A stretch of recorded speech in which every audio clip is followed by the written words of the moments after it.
Avis vascular centre మన దేశంలోనే the best varicose vein hospital. Dehydrate అయినప్పుడు మనకు బ్రెయిన్ సైజు తగ్గుతుంది. How dangerous it is.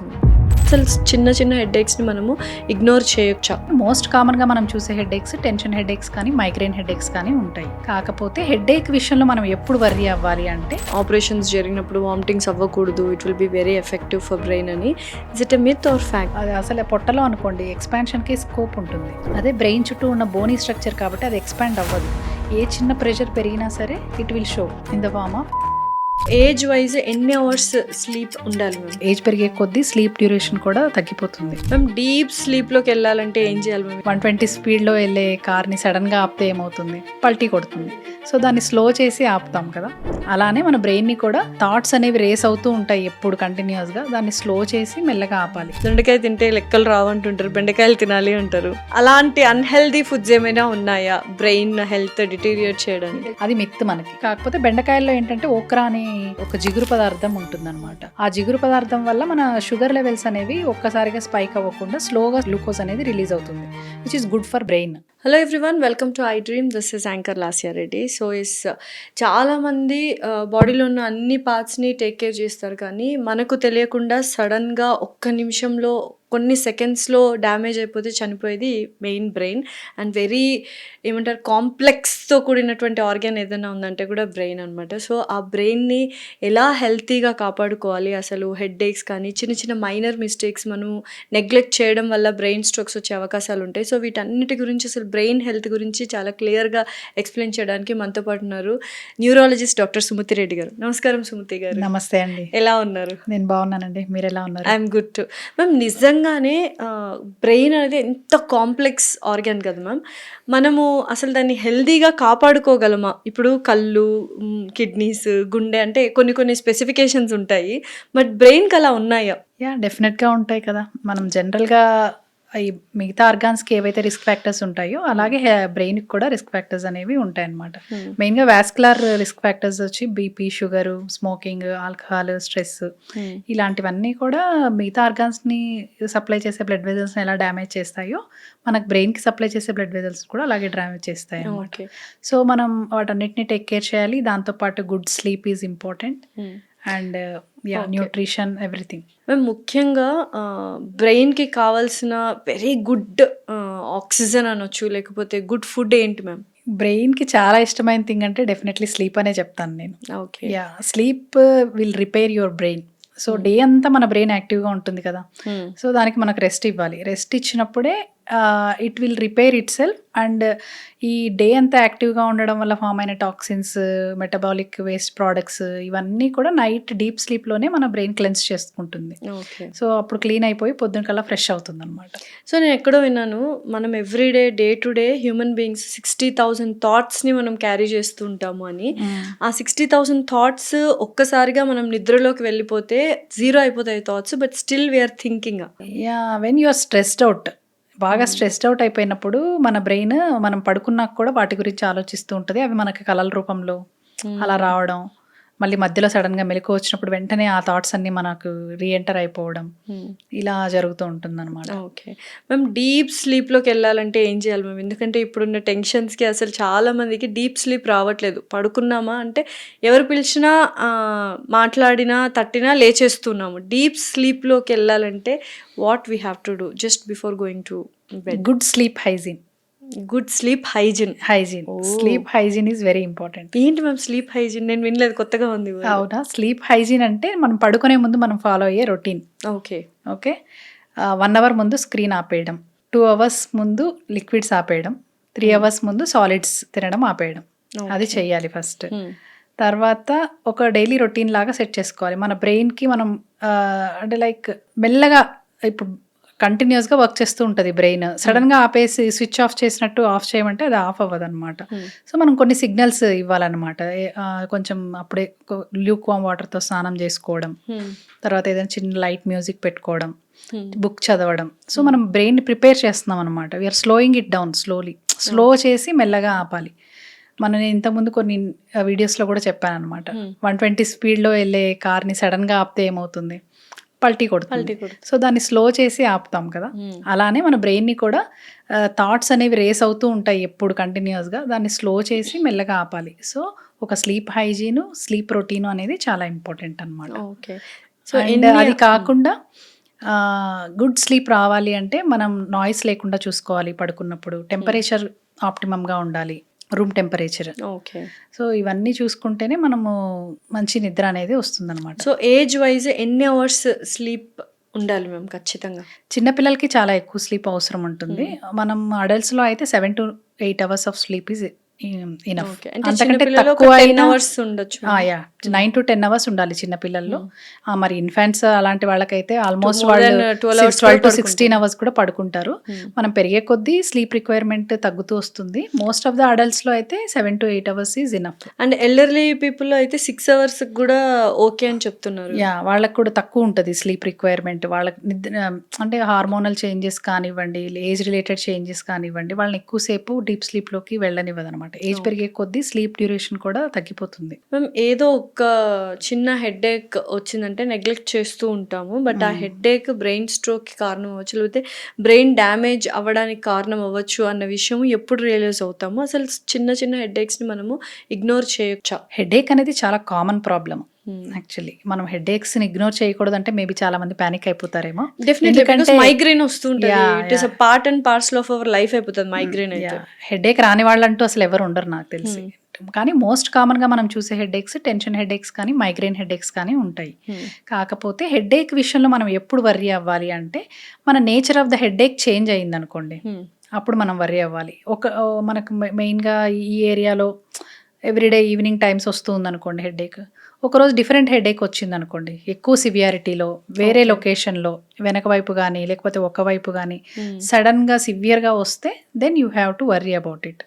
So అది ఖచ్చితంగా ఎవాల్యుయేట్ చేయాలి మనం. సో యూజువల్గా వామిటింగ్స్కి బ్రెయిన్కి కనెక్షన్ ఉంది అంటారు కదా, యూజువల్గా ఆపరేషన్స్ జరిగినప్పుడు వామిటింగ్స్ అవ్వకూడదు, it will be very effective for brain అని. Is it a myth or fact? నిజంగా ఎక్కడో విన్నాను. అంటే there are 2 ways to look at it. ఇప్పుడు వామిటింగ్స్ అయినప్పుడు బాగా స్ట్రెయిన్ అవుతుంది కదా, దానివల్ల ఏదైనా బ్రెయిన్లో ప్రెషర్ పెరిగి ఆపరేషన్ ఏదన్నా అయితే అక్కడ బ్లీడ్ అవుతుంది అనేది ఒకటి. వామిటింగ్ కానీ లేకపోతే గట్టిగా దగ్గడం కానీ అలాంటివి చేస్తే ప్రెషర్ పెరుగుతుందని. ఇంకొక ఏంటంటే బ్రెయిన్లో ఏదైనా ప్రెషర్ పెరిగినప్పుడు, లైక్ బ్రెయిన్లో ఏదైనా బ్లీడ్ అయింది అనుకోండి, లేకపోతే ఒక ట్యూమర్ ఉందనుకోండి, ఏమవుతుంది బ్రెయిన్లో ప్రెషర్ అనేది ఇంక్రీజ్ అవుతుంది. ఆ ప్రెషర్ని తగ్గించేయడం ఒక కంపెన్సేటరీ మెకానిజం ఏంటంటే వామిటింగ్.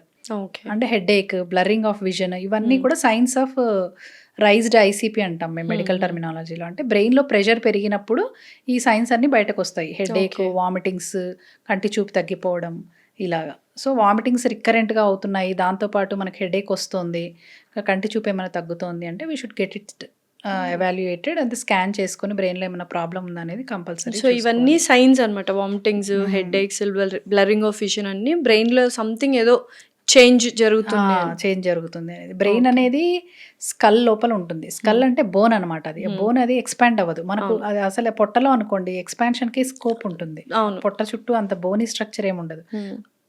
అదే బ్రెయిన్ చుట్టూ ఉన్న బోనీ స్ట్రక్చర్ కాబట్టి అది ఎక్స్పాండ్ అవ్వదు. ఏ చిన్న ప్రెషర్ పెరిగినా సరే it will show in the form of headache కానీ వామిటింగ్స్ కానీ చూపు తగ్గిపోవడం కానీ. అదే నిజంగానే బ్రెయిన్ సైజ్ టెన్షన్ ఉన్నప్పుడు ఇంక్రీజ్ అవ్వడము, టెన్షన్ లేనప్పుడు ష్రింక్ అవ్వడము, లేదా ఇంకేదైనా ప్రాబ్లమ్స్ ఉన్నప్పుడు ష్రింక్ అవ్వడం, ఈ వేరియేషన్స్ ఉంటాయి. బ్రెయిన్ సైజ్ తగ్గడం పెరగడం అనేది ఉంటుంది. డిహైడ్రేట్ అయినప్పుడు మనకు బ్రెయిన్ సైజ్ తగ్గుతుంది. డిహైడ్రేట్ అయినప్పుడు how dangerous it is ma'am? Dangerous అంటే సమ్ టైమ్స్ డిహైడ్రేట్ అయినప్పుడు మనకి హెడేక్స్ వస్తూ ఉంటాయి, సమ్మర్లో మైగ్రెయిన్స్ అనేవి పెరుగుతూ ఉంటాయి, దానికి కూడా వన్ ఆఫ్ ద కాజ్ అనమాట. బ్రెయిన్ ఇలా ష్రింక్ అయినప్పుడు దాని చుట్టూ ఉండే కవరింగ్, మెనింజెస్ అవి ఉంటాయి అనమాట. వాటి మీద కూడా అది ష్రింక్ అయినప్పుడు ఆ మెనింజెస్ కూడా ఇలా లాగుతుంది. బ్రెయిన్ మీద ఎలాగో పెయిన్ రిసెప్టర్స్ ఉండవు, కానీ దాని చుట్టూ ఉన్న మెనింజెస్ మీద పెయిన్ రిసెప్టర్స్ ఉంటాయి. అవి ఇలా లాగినప్పుడు అవి సెన్సిటైజ్ అయినప్పుడు మనకు పెయిన్ వస్తుంది. ఇంకా మరీ సివియర్ డిహైడ్రేషన్ అయినప్పుడు బ్రెయిన్ కి సప్లై చేసే బ్లడ్ వెజల్స్ లో క్లాట్స్ ఫామ్ అవ్వడము, దానివల్ల ఇంకా సివియర్ కాన్సిక్వెన్సెస్ వచ్చే అవకాశం కూడా ఉంటుంది. డిహైడ్రేషన్ అనేది డెఫినెట్లీ నెగ్లెక్ట్ చేస్తే it can be dangerous. Dehydration అంటే వాటర్ తాగకుండా ఉంటే అంతే కదా మేము మోస్ట్లీ డిహైడ్రేట్ అయ్యేది మనము. సో వాటర్ తాగకుండా ఉంటే బ్రెయిన్ ప్రాబ్లం వచ్చే అవకాశాలు ఉంటాయి, ఆగిపోయే ఛాన్సెస్ కూడా ఉంటాయి అనమాట. ఎప్పుడు ఇంక్రీజ్ అవుతుంది మేము brain kind of emotions are related to? Oedema వల్ల ఇంక్రీజ్ అవుతుంది. కొన్ని ట్యూమర్స్ ఉన్నప్పుడు, బ్రెయిన్లో ఏదైనా గడ్డలు లాంటివి ఉన్నప్పుడు దాని చుట్టూ వాటర్ ఫామ్ అవ్వడము, తర్వాత ఏదైనా ఇన్ఫెక్షన్ ఉన్నప్పుడు దాని అది సైజ్ పెరుగుతుంది. ఏదైనా బ్లీడ్ అయినప్పుడు బ్రెయిన్లో అప్పుడు కూడా దాని సైజ్ అనేది అసలు ఫస్ట్ ఆఫ్ ఆల్ ఈ ట్యూమర్స్ అంటే సడన్గా బ్రెయిన్లో ట్యూమర్ ఉంది అంటారు. ఉన్నట్టుండి మనిషి చాలా బాగుంటాడు, ఉన్నట్టుండి ఏవో సిమ్టమ్స్ వచ్చేస్తాయి, అన్ని టెస్ట్లు అన్ని చేసిన తర్వాత సిటీ స్కాన్ ఎంఆర్ఐ చేసిన తర్వాత బ్రెయిన్లో ట్యూమర్ ఉంది అని ఇస్తుంటారు. ఎందుకు వస్తుంది అసలు సడన్గా? అంటే what is the patient doing all these years? Tumours అనేవి సడన్గా రావు, అవి మెల్లగా చిన్నగా పుట్టి పెద్దగా గ్రో అవుతుంది. కానీ అది ఒక సైజుకి రీచ్ అయిన తర్వాతే దానివల్ల ప్రెషర్ సిమ్టమ్స్ అనేవి వస్తాయి. ఓకే. సో మేబీ చిన్న చిన్న హెడేక్స్ నెగ్లెక్ట్ చేసి ఉండొచ్చు వాళ్ళు, చిన్న చిన్న ఎక్కడైనా తిమ్మిరిలాగా అనిపించినా, ఏదైనా ట్విచ్చింగ్ మూమెంట్స్ లాంటివి ఏదైనా చిన్న చిన్న సైన్స్ ఉండొచ్చు, దాన్ని వాళ్ళు నెగ్లెక్ట్ చేసి ఉండొచ్చు. అది ఒక సైజ్కి గ్రో అయిన తర్వాత brain cannot compensate for it. అప్పుడు చుట్టూ ఉన్న స్ట్రక్చర్స్ మీద ఒత్తిడి పడ్డం బ్రెయిన్లో, అప్పుడు దానికి సిమ్టమ్స్ బయటపడడం అనేది జరుగుతుంది. ఇప్పుడు యూజువల్గా లివర్కి కానీ హార్ట్కి కానీ తర్వాత కిడ్నీస్కి కానీ హెల్త్ చెకప్లో మనకు టెస్ట్లు ఉంటాయి. అట్లా బ్రెయిన్ హెల్దీగా ఉంది బ్రెయిన్ అని చెప్పడానికి ఏమైనా స్క్రీనింగ్ టెస్ట్లు ఉన్నాయా? ఉంటే ఎన్ని మంత్స్కి, లైక్ ఎన్ని ఇయర్స్కి ఒకసారి చేయించుకోవచ్చు? యూజువల్గా రొటీన్గా బ్రెయిన్కి స్క్రీనింగ్ టెస్ట్లు మనం చెయ్యము. ఉంటే బాగుండదు. రిస్క్ ఫ్యాక్టర్స్ ని చూస్తాము. అంటే జనరల్ గా హైపర్ టెన్షన్, డయాబెటీస్, కొలెస్ట్రాల్ ఇవన్నీ రిస్క్ ఫ్యాక్టర్సే బ్రెయిన్ స్ట్రోక్స్ రావడానికి. ఇంకొకటి మనకు బ్రెయిన్ కి సప్లై చేసే వెజల్స్ నెక్ నుంచి పైకి వెళ్తాయి అనమాట. ఆ బ్లడ్ వెజల్ స్టేటస్ మనం చెక్ చేసుకోవచ్చు. డాప్లర్ స్టడీ అని ఒకటి ఉంటుంది, కెరోటిడ్ డాప్లర్ అని చేస్తాం అనమాట. దాంట్లో ఆ వెజల్స్ హెల్దీగా ఉన్నాయా లేదా, దాంట్లో ఏమన్నా క్లాట్స్ ఉన్నాయా అని చెక్ చేస్తారనమాట. కానీ పర్సే మీరు అన్నట్టు బ్రెయిన్ స్క్రీనింగ్ టెస్ట్లు పెట్టాలనుకుంటా. పెడితే బాగుండు, ఎందుకంటే మిగతావన్నీ ఇప్పుడు ఒక అవేర్నెస్ వచ్చే చేస్తున్నాం ఒక్క బ్రెయిన్ విషయంలోనే. ఎందుకంటే అండర్ 40 ఏజ్ ఏదైతే ఉందో చాలా మంది ఇప్పుడు బ్రెయిన్ స్ట్రోక్ వచ్చి చనిపోతూ ఉన్నారు. వన్స్ బ్రెయిన్కి ఏదైనా వచ్చిందంటే ఇమీడియట్గా చేయడానికి ఏం లేదు, అది స్లోగా డిటీరియోరేట్ అవ్వడానికి లేదు, మీరు ట్రీట్మెంట్ చేయడానికి లేదు అన్నట్టుగా అయిపోతుంది. సో నిజంగా అండర్ 40 years ఆఫ్ ఏజ్లో బ్రెయిన్ స్ట్రోక్స్ అనేవి ఎందుకు ఎక్కువైపోయి ఈ మధ్య కాలంలో? ఏ ఏజ్ గ్రూప్లో అయినా సరే రిస్క్ ఫ్యాక్టర్స్ ఫర్ స్ట్రోక్ అవే ఉంటాయి. కానీ ఆ రిస్క్ ఫ్యాక్టర్స్ యంగ్ ఏజ్ లో కూడా ఇప్పుడు పెరుగుతున్నాయి మన lifestyle changes. Risk factors లో one of the risk factor is headache అని చెప్పొచ్చు. Headache is not a risk factor per se, headache is a symptom of that. Risk factors ఎప్పుడైనా uncontrolled BP, uncontrolled sugars, obesity, ఎక్కువ weight ఎక్కువ ఉండడం, cholesterol, smoking, alcohol, ఇంకా ఇప్పుడైతే vaping, drugs abuse, ఇలాంటివన్నీ risk factors. మనకి ఇప్పుడు ఏమవుతోంది, సెడెంటరీ లైఫ్ స్టైల్ అనేది పెరిగిపోతుంది. మనకి సెడెంటరీ ప్రొలాంగ్డ్ సిట్టింగ్ వల్ల అన్ని ప్రాబ్లమ్స్ వస్తున్నాయి మనకి. అంటే ఇన్ఫ్లమేషన్ పెరిగిపోవడము, ఒబేసిటీ పెరిగిపోవడము, దానివల్ల అన్ని మెటబాలిక్ రిస్క్ ఫ్యాక్టర్స్ అన్నీ పెరిగిపోతున్నాయి.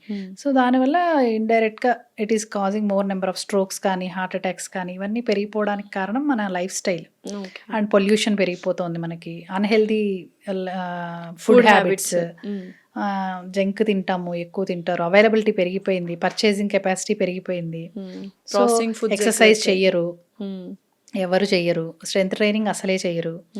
సో అవన్నీ కారణాల వల్ల యంగ్ స్ట్రోక్స్ అనేవి పెరిగిపోతున్నాయి. నిజంగానే స్ట్రెస్ అనేది ఇప్పుడు చిన్న పిల్లవాడి దగ్గర నుంచి పెద్దవాళ్ళ దగ్గరకు అందరికీ స్ట్రెస్ ఏదో ఒక రూపంలో ఉండనే ఉంటుంది. స్ట్రెస్ వల్ల బ్రెయిన్ డ్యామేజ్ అయ్యే సిచ్యువేషన్స్ ఏమైనా ఉన్నాయా? స్ట్రెస్ని మనం 2 రకాలుగా చూడాలి. Acute stress, chronic stress. Acute stress అంటే ఒక మన పని చేసేటప్పుడు మనకు ఒక చిన్న స్ట్రెస్ ఉంటుంది, ఆ సిచ్యువేషనల్, ఆ పని బాగా చెయ్యాలి అనే స్ట్రెస్. అది ఫోకస్ ని షార్ప్ చేస్తుంది. That will help you to perform బెటర్గా పర్ఫార్మ్ చేస్తాం దానివల్ల. కానీ క్రానిక్ స్ట్రెస్, కంటిన్యూస్గా మనం స్ట్రెస్ ఫీల్ అవ్వడము అనేది మంచిది కాదు బాడీ. ఇప్పుడు కంటిన్యూస్ స్ట్రెస్సే ఉంటుంది మనకు. అంటే ఇప్పుడు ఇంత హెవీ కాంపిటీషన్ అయిపోయింది కాబట్టి టార్గెట్స్ అచీవ్ చేయాలి, లేకపోతే so many other things. Doctors కూడా టార్గెట్స్ ఉంటున్నాయి, మాకు టార్గెట్స్ ఉంటున్నాయి, ఐటీ వాళ్ళకు టార్గెట్స్ ఉంటున్నాయి. సో వర్క్ ప్రెషర్ కూడా అంతే ఎక్కువైపోయింది. దాంతో పాటు ఎమోషనల్ స్ట్రెస్ కూడా తీసుకుంటున్నాం మనం, రిలేషన్షిప్స్ ప్రాబ్లమ్స్ కూడా ఎక్కువైపోయాయి. సో దానివల్ల ఏంటి, ఎలా? క్రానిక్ స్ట్రెస్ అయితే మంచిది కాదు. ఎందుకంటే క్రానిక్ స్ట్రెస్ వల్ల ఏమవుతుంది, కార్టిజాల్ లెవెల్స్ పెరిగిపోతుంది. హై కార్టిజాల్ ఎప్పుడు కన్సిస్టెంట్గా ఉంటే బాడీ ఫ్లైట్ మోడ్లో, ఫైట్ ఆర్ ఫ్లైట్ అన్నట్టు ఎప్పుడు యాంగ్జైటీ మోడ్లో ఉంటుంది. దానివల్ల ఏమవుతుంది, సింపాథెటిక్ డ్రైవ్ పెరిగిపోయి బీపీ ఎక్కువ ఉంటుంది, హార్ట్ రేట్ ఎక్కువ ఉంటుంది ఎప్పుడు చూసినా. తర్వాత షుగర్ పెరిగే రిస్క్ పెరిగిపోతుంది. ఎక్కువ కార్టిజాల్ ఉన్నప్పుడు ఇన్ఫ్లమేషన్ కూడా పెరిగిపోతుంది బాడీలో. ఇవన్నీ అవ్వడమే కాకుండా హై కార్టిజాల్ అనేది డైరెక్ట్గా కూడా బ్రెయిన్ ఎఫెక్ట్ చేస్తుంది. అసలు కార్టిసాల్ హార్మోన్ ఎందుకు ఎక్కువ అయిపోతుందంటే స్ట్రెస్ వల్ల. స్ట్రెస్ వల్ల ఈ క్రానిక్ స్ట్రెస్ ఎక్కువ ఉన్నప్పుడు కార్టిసాల్ పెరిగిపోయి అది డైరెక్ట్గా హిప్పోకాంపస్ని ప్రీఫ్రాంటల్ కార్టెక్స్ని కూడా అఫెక్ట్ చేస్తుంది. Hippocampus over a period of time shrink అయిపోవడము, కొత్త న్యూరాన్స్ ఫామ్ అవ్వనివ్వదు, న్యూరానల్ ప్లాస్టిసిటీ కూడా తగ్గిపోతుంది కార్టిసాల్ లెవెల్స్ హై ఉంటే. ప్రీఫ్రాంటల్ కార్టెక్స్ని కూడా ఇది ఎఫెక్ట్ చేస్తుంది. సో మన attention, executive function, memory, emotional control ఇవన్నీ కంట్రోల్ చేసేది ఈ ప్రీఫ్రాంటల్ కార్టెక్స్ అండ్ హిప్పోకాంపస్. వీటి మీద ఈ స్ట్రెస్ ఎఫెక్ట్ అనేది చాలా ఎక్కువ ఉంటుంది. సో మనం ఇరిటబుల్ అయిపోవడము, చిన్న వాటికి కోపం రావడం, మనకి ఎమోషనల్ కంట్రోల్ ఉండదు, జడ్జిమెంట్ సరిగ్గా ఉండదు. సో మనం ఎఫిషియన్సీ అనేది బాగా తగ్గిపోతుంది ప్రీఫ్రాంటల్ కార్టెక్స్ ఎఫెక్టివ్గా లేకపోతే. హిప్పోకాంపస్ అనేది ష్రింక్ అవుతూ పోతే ఏమవుతుందంటే మెమరీ ప్రాబ్లమ్స్ వస్తాయి. సో క్రానిక్ స్ట్రెస్ వల్ల అట్లా డైరెక్ట్గా బ్రెయిన్ ఎఫెక్ట్ అవుతుంది. ఇండైరెక్ట్గా ఈ మెటబాలిక్ ఫ్యాక్టర్స్ అన్నీ కూడా కంట్రిబ్యూట్ చేయడం వల్ల బ్రెయిన్ వాస్కులర్ హెల్త్ అంటే బ్లడ్ సర్క్యులేషన్ అదంతా కూడా తగ్గిపోవడము. సో ఇండైరెక్ట్గా కూడా ఎఫెక్ట్ చేస్తుంది, డైరెక్ట్గా కూడా ఎఫెక్ట్ చేస్తుంది అనమాట క్రానిక్ స్ట్రెస్. సో ఇప్పుడు మెమరీ లాస్ అన్నారు కాబట్టి యూజువల్గా రామ్ చరణ్ గారు కొన్ని ఇంటర్వ్యూస్లో చెప్పారు, పేర్లు మర్చిపోతుంటారు ఆయన చాలా వరకు. చాలా సినిమాల్లో అంటే ఇంటర్వ్యూస్లో చూశాను అనమాట. ఎన్టీఆర్ గారు, రామ్ చరణ్ పేర్లు మర్చిపోతున్నారు. అలా నిజంగా ఎవరైనా పేర్లు మర్చిపోతుంటే డిమెన్షియా అంటే early signs of memory loss అని అనుకోవచ్చా? ఓన్లీ పేర్లు మర్చిపోతే దాన్ని మనం డిమెన్షియా కింద తీసుకోలేము. ఓకే, మేబీ వాళ్ళు అంత ఫోకస్ ఉండరు వాళ్ళ పేర్ల మీద, అంత గుర్తుండకపోయేటచ్చు, రిపీటెడ్ గా యూజ్ చేసి మనం కూడా ఎక్కువ పేర్లు మర్చిపోతూ ఉంటాం. అవును, అంటే ఈ పర్సన్ చూసినట్టుందే అనుకుంటాం కానీ వాళ్ళ పేరు గుర్తురాదు. అవును, అది అంత ప్రాబ్లం ఏం కాదు. That happens with everybody. అంటే ఏజింగ్ తో పాటు కూడా అది అవుతూ ఉంటుంది. అయితే no problem for Ram Charan garu. Okay, దాంతోపాటు ఇంకా వేరే ప్రాబ్లమ్స్ కూడా యాడ్ అవుతున్నాయి. అంటే అడిగిన క్వశ్చన్ మళ్ళీ అడగడం, వస్తువులు పెట్టిన చోట మర్చిపోవడం, వెతుక్కుంటూ ఉండడం, కొన్ని అన్ఫెమిలియర్ ప్లేసెస్కి వెళ్ళినప్పుడు సరౌండింగ్స్ని గుర్తుపట్టలేకపోవడం, దారులు మర్చిపోవడం, ఇలాంటివి. అంటే పదే వేరే వర్డ్స్ కూడా మాట్లాడేటప్పుడు మర్చిపోవడం, ఇలాంటివి కూడా ఉన్నాయి. అంటే ఈ ప్రాబ్లం రోజుకి పెరుగుతోంది. 2-3 monthsలో ఎక్కువ పెరుగుతోంది, లేకపోతే 6 monthsలో పెరుగుతోంది అంటే then you have to think about Alzheimer's అనమాట. అల్జీమర్స్ నిజంగానే అంటే అల్జీమర్స్ అంటే లేటర్ స్టేజెస్లోనే వస్తుంది అంటున్నారు కాబట్టి అందరికి ఒక ఐడియా ఉంది కాబట్టి అది రాకుండా చూసుకోవచ్చా? అల్జీమర్స్కి మెయిన్ ట్రీట్మెంట్ ప్రివెన్షనే అని చెప్పొచ్చు. ఎలా ప్రివెంట్ చేయొచ్చు? అల్జీమర్స్ రాకుండా ఎలా చేసుకోవచ్చు మనం? ప్రివెంట్ చేయడానికి మెయిన్గా అంటే మనం గుడ్ స్లీప్, తర్వాత good exercise, good nutrition and good hobbies. Okay, and బ్రెయిన్కి మనము పని పెట్టాలి, దాన్ని యూస్ చేయాలి, షార్పెన్ చేయాలి. ఏదైనా వాడకపోతే తుప్పు పట్టిపోతుంది, లేకపోతే అరిగిపోతుంది. అలా న్యూరో డీజనరేషన్ అంటాం కదా మనం. Alzheimer's is nothing but neuro degeneration. So మన కాగ్నిటివ్ రిజర్వ్ అనే దాన్ని పెంచుకుంటూ ఉండాలన్నమాట. ఎప్పటికప్పుడు మనం కొత్త యాక్టివిటీస్ నేర్చుకోవడం. సరే, సంవత్సరానికి ఒక కొత్త హాబీ. Okay, singing, dancing. అదే ఇప్పుడు స్టూడెంట్స్ అంటే ఎవ్రీ ఇయర్ వాళ్ళకి స్టడీస్ ఉంటాయి, నేర్చుకుంటారు, గుర్తుపెట్టుకుంటారు, అంటే బ్రెయిన్కి ఎక్కువగా పని చెప్తుంటారు. వన్స్ స్టడీస్ అయిపోయాక ఒక జాబ్ వచ్చిన తర్వాత అఫ్ కోర్స్ జాబ్లో కూడా we'll put a brain but not like అనలిటికల్గా, లాజికల్గా. కొంతమందికి రొటీన్ జాబ్స్ ఉంటాయి, కొంతమందికి సెడెంటరీ జాబ్స్ ఉంటాయి, లైక్ బ్రెయిన్ అంతా యూస్ చేయరు. సో అలాంటి వాళ్ళు ఏం చేయాలి బ్రెయిన్ యూస్ చేయాలంటే? ఇంటెలెక్చువల్ బ్రెయిన్స్కి ఇంటెలెక్చువల్గా అంటే ఎక్కువ ఆలోచన, థింకింగ్ చేయడము కానీ, చదువుకోవడము, లేకపోతే కొత్త విషయాలు నేర్చుకోవడము, బ్రెయిన్ ఎక్కువ యూస్ చేయడము, ఇలాంటి వాళ్ళకి అల్జీమర్స్ రిస్క్ తక్కువ ఉంటుంది. ఓకే, సో మన బ్రెయిన్కి పని చెప్పకుండా రొటీన్గా ఒక పని చేస్తూ మెకానికల్గా చేసే వాళ్ళకి కాగ్నిటివ్ రిజర్వ్ అనేది తక్కువ ఉంటుంది. సో మనం కొత్త విషయాలు నేర్చుకోవడం, లేకపోతే కొత్త స్పోర్ట్స్ నేర్చుకోవడం, రీడింగ్ చేయడము, ఎవ్రీడే కొంచెం రాయడము, ఇవన్నీ కూడా మన బ్రెయిన్కి మంచి ఎక్సర్సైజెస్ అనమాట. ఓకే, ఫిజికల్ హెల్త్ కూడా ఇంపార్టెంట్ మనం చెప్పుకున్నట్టు. సో స్ట్రెంత్ ట్రైనింగ్ చేసినప్పుడు మనకు మయోకాయిన్స్ అనేవి రిలీజ్ అవుతాయి. మయోకాయిన్స్ రిలీజ్ అయ్యి దానివల్ల బ్రెయిన్ డిరైవ్డ్ న్యూరోట్రోపిక్ ఫ్యాక్టర్స్ అనేవి కూడా రిలీజ్ అవుతాయి. అవన్నీ ఏంటంటే ఫెర్టిలైజర్స్ లాగా మన బ్రెయిన్కి. సో స్ట్రెంత్ ట్రైనింగ్ చేయడం వల్ల కూడా మన బ్రెయిన్ అనేది షార్ప్గా ఉంటుంది. సో యూజువల్గా ఈ మధ్య జెన్జీ కిడ్స్లో కానీ యూజ్ చేస్తున్న బ్రెయిన్ ఫాగ్. ఈ బ్రెయిన్ ఫాగ్ ఎందుకు అవుతుంది, ఎందుకు వస్తుంది? అసలు బ్రెయిన్ ఫాగ్ అంటే ఏంటి? ఫాగ్ అంటే ఏంటి? మనకి క్లియర్గా కనిపించకపోవడం, మసకగా ఉండదు. సో మన బ్రెయిన్ మసకగా ఉంటే ఏమవుతుంది, మనకి క్లారిటీ ఉండదు థింకింగ్లో. అది అందుకే దేని మీద ఇప్పుడు క్లారిటీ కాన్సన్ట్రేట్ మిస్ చేయడం. అవుతున్నట్టు ఉన్నారు ఆ, అందరూ. మన వాళ్ళకి దేని మీద కాన్సన్ట్రేషన్ ఉండదు అనమాట. కాసేపు కుదురుగా కూర్చోలేరు, ఒక పని చేయలేరు. అంటే క్లారిటీ, థింకింగ్ లో క్లారిటీ ఉండదు. థింకింగ్ లో క్లారిటీ లేకపోతే ఏ పని మనం ఎఫిషియెంట్ గా చేయలేము. డెఫినెట్లీ. అది. సో, అది మోడర్న్ లైఫ్ స్టైల్ మనకు ఇస్తున్నటువంటి ఒక, ఏమంటారు దాన్ని, ఒక శాపం అనాలేమో మేబీ. అంటే కాన్స్టెంట్‌గా మొబైల్స్ యూజ్ చేయడము, లేట్ నైట్ వరకు స్క్రోలింగ్ చేస్తూ కూర్చుంటారు. నిద్ర సరిగ్గా పోరు. నిద్ర సరిగ్గా పోనప్పుడు మనం ఇందాక చెప్పుకున్నట్టు వేస్ట్ క్లియరెన్స్ అనేది ఉండదు బ్రెయిన్‌లో. ఆ వేస్ట్ క్లియర్ అవ్వకపోతే అదే మనకు ఫాగ్ లాగా అడ్డుపడుతూ ఉంటది. ఓకే. మన థింకింగ్‌కి గానీ, మన క్లారిటీకి కానీ, అటెన్షన్‌కి కానీ, మెమరీకి కానీ. సో బ్రెయిన్ అన్నిటికీ. ఫాగ్ ని రిమూవ్ చేయడం ఎలాగా? గుడ్ లైఫ్ స్టైల్ ద్వారానే రివ్యూ అంతే. చేయగలం. ఓకే.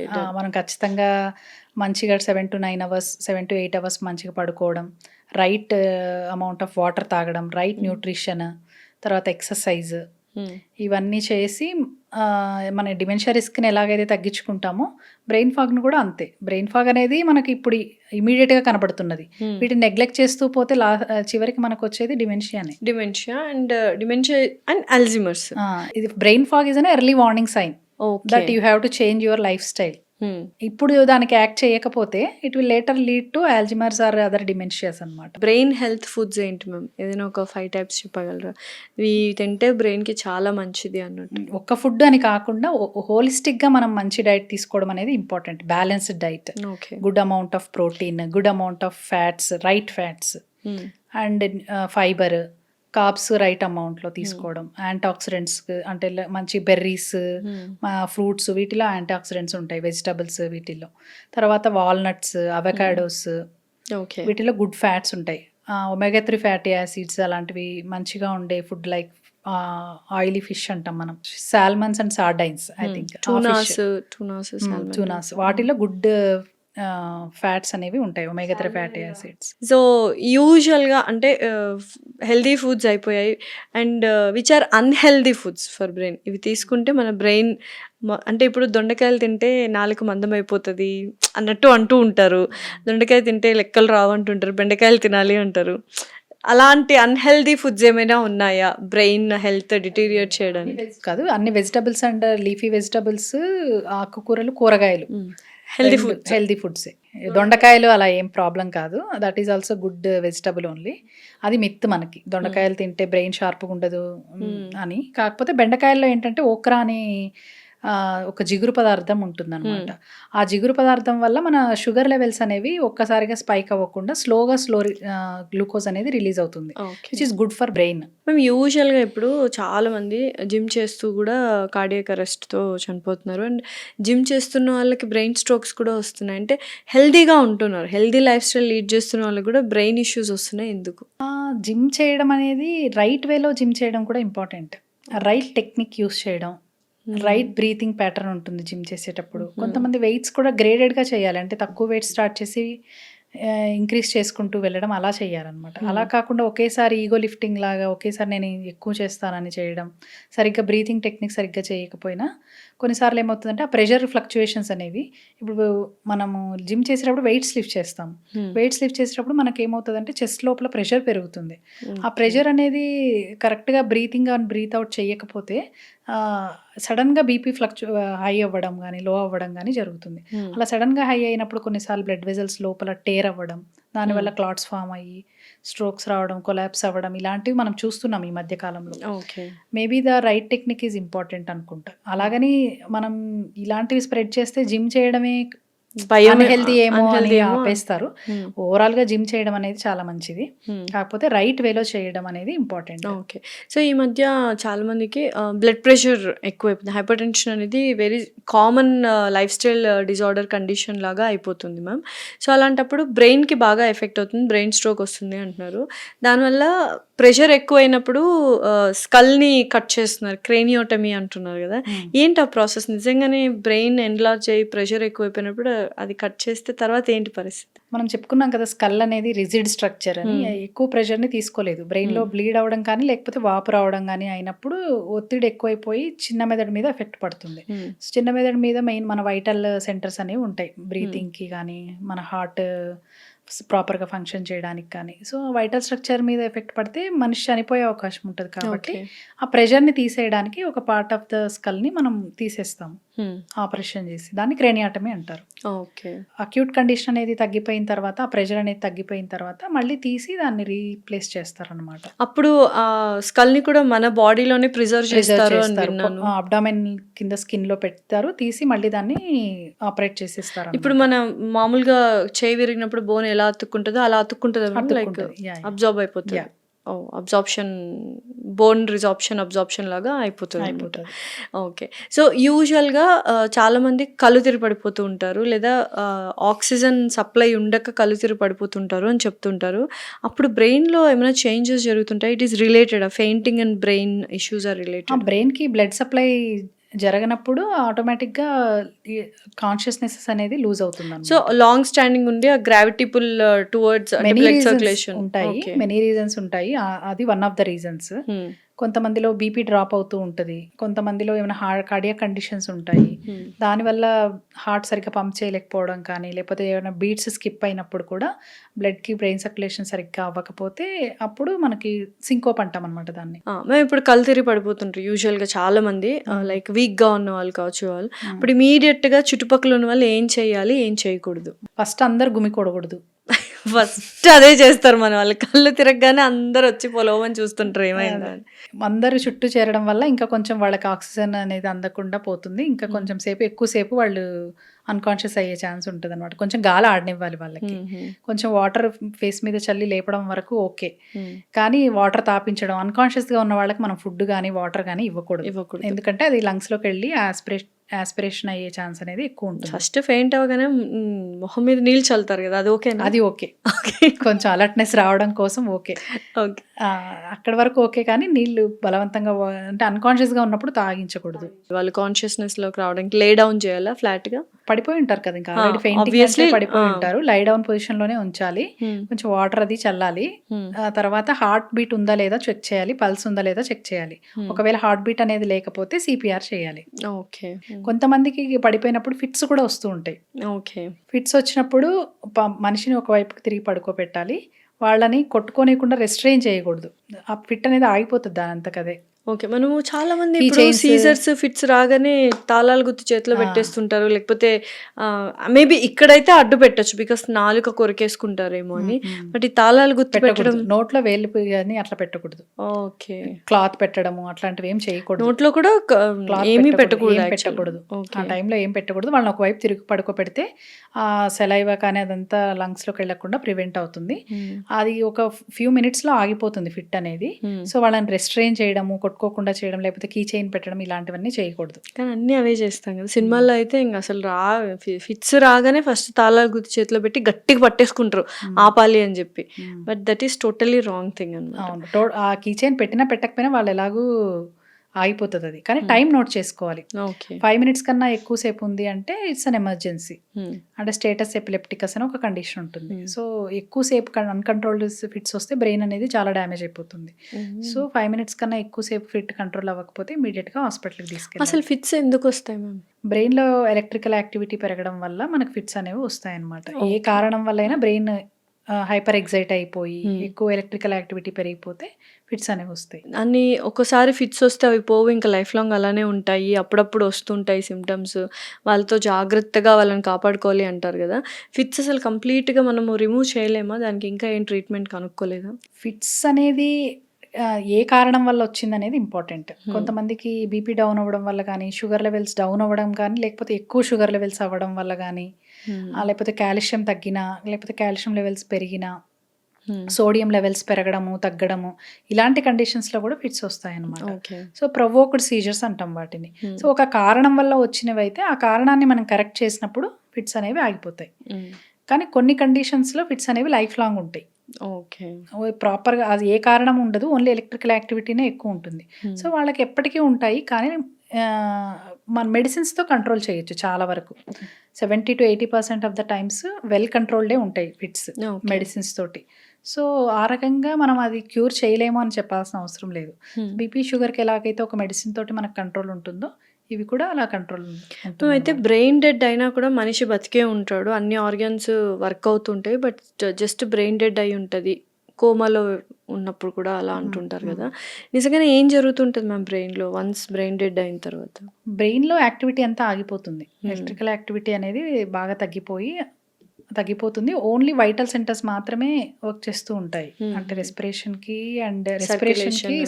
హార్ట్ రేట్కి మాత్రమే. అంటే కొన్నిసార్లు ఆ రెస్పిరేషన్ కూడా మనము వెంటిలేటర్ ద్వారా ఇస్తూ ఉంటాము. ఓన్లీ హార్ట్ బీట్ ఒకటే ఉంటుంది అనమాట. సో హార్ట్ బీట్ ఉండడం వల్ల బ్లడ్ సర్క్యులేషన్ మిగతా ఆర్గన్స్ అన్నిటికీ అవుతూ ఉంటుంది. బ్రెయిన్లో మిగతా పనులు ఏవి ఉండవు కాబట్టి మనిషి కదలడం కానీ అవన్నీ ఏమీ జరగదన్నమాట. సో మిగతా ఆర్గాన్స్ హెల్దీగానే ఉంటాయి కాబట్టి మనం బ్రెయిన్ డెడ్ అని అంటాం.